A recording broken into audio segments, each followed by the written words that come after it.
D'après le Larousse, il existe 7 définitions possibles du terme manipulation. Celle qui pourrait s'approcher le plus de notre contexte est la suivante. Action d'orienter la conduite de quelqu'un ou d'un groupe dans le sens que l'on désire et sans qu'il s'en rende compte.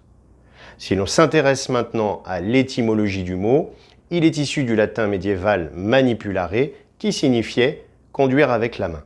En thérapie, que faisons-nous de plus que de conduire nos consultants, cette fois non pas par la main, mais par la parole? Le terme manipulation souffre évidemment d'une connotation péjorative et tout accompagnant scrupuleux pourrait estimer à juste titre que manipuler son consultant n'est pas déontologique. Pourtant, vous passez votre temps à manipuler vos interlocuteurs à votre insu. Tout ce que vous émettez, posture, tenue vestimentaire, langage, expression du visage, générant une pensée ou un comportement chez l'autre, est un acte de manipulation. Si vous vous présentez en séance en jean basket ou en blouse blanche, vous n'influencerez pas votre consultant de la même façon et vous ne le mettrez pas non plus dans les mêmes dispositions mentales. S'il est sensible à l'autorité, votre blouse blanche l'amènera indéniablement à vous faire plus confiance et à s'en remettre à vous. Si c'est un jeune, étranger au code de la thérapie et rétif, vous seriez plus inspiré de vous présenter, comme ils disent, à la cool. C'est exactement pareil dans notre vie quotidienne. Que nous le voulions ou non, nous manipulons en permanence nos semblables.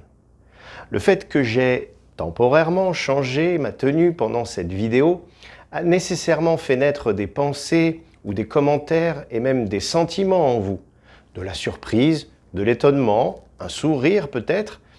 Certains ont également sûrement remarqué que je ne porte plus de lunettes, d'autres non, et pourtant 100% des inconscients qui me regardent s'en sont rendus compte. C'est une forme de manipulation, même si elle est sans conséquence apparente. À moins que cela m'ait rendu plus sympathique, plus atypique, ou même un tantinet agaçant, pourquoi pas. En tout cas, il est probable que vous ayez envie d'en savoir un petit peu plus. Dans le cadre thérapeutique, nous pourrions alors redéfinir cette acception comme étant un moyen d'influence éthique visant à guider notre client vers la destination qu'il aura lui-même définie, mais qu'il est incapable d'atteindre seul et en conscience. Qui jetterait la pierre à Henry K. Beecher qui a mis en évidence l'effet placebo en soulageant les soldats rentrés blessés de la Seconde Guerre mondiale en leur injectant du simple sérum physiologique. L'effet placebo n'est que manipulation. Il s'appuie sur des croyances erronées qui s'implantent dans l'esprit des sujets à leur insu.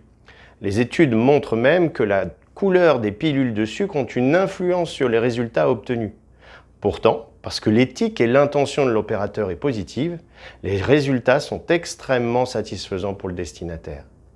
L'hypnose, puisque c'est ce dont on parle ici, s'appuie sur une technique linguistique approfondie, embarquant la maîtrise du non-verbal et du paraverbal, afin de guider éthiquement votre consultant dans un état modifié de conscience. Les mécanismes à l'œuvre sont parfois perçus consciemment, parfois non. Est-ce alors de la manipulation? Probablement. Cet état de conscience, proche de celui du rêve, se caractérise par une fonction cérébrale en ondes θ, proche de celle vécue pendant nos premières années de vie. À cette période de notre existence, notre cerveau est en mode apprentissage maximum. Sa plasticité est à son comble afin de nous permettre d'acquérir notre autonomie en tirant le plus possible de nos interactions sensorielles avec le monde qui nous entoure. C'est pour cette raison que l'état d'hypnose favorise grandement de nouveaux apprentissages, de nouvelles croyances et de nouveaux schémas de pensée menant à la résolution de problèmes psychiques.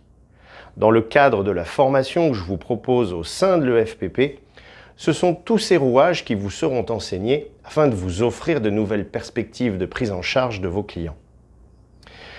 Si vous souhaitez en savoir un peu plus sur mon parcours et surtout connaître le programme de cette formation, eh bien je vous invite à cliquer sur le lien qui se trouve sous la vidéo.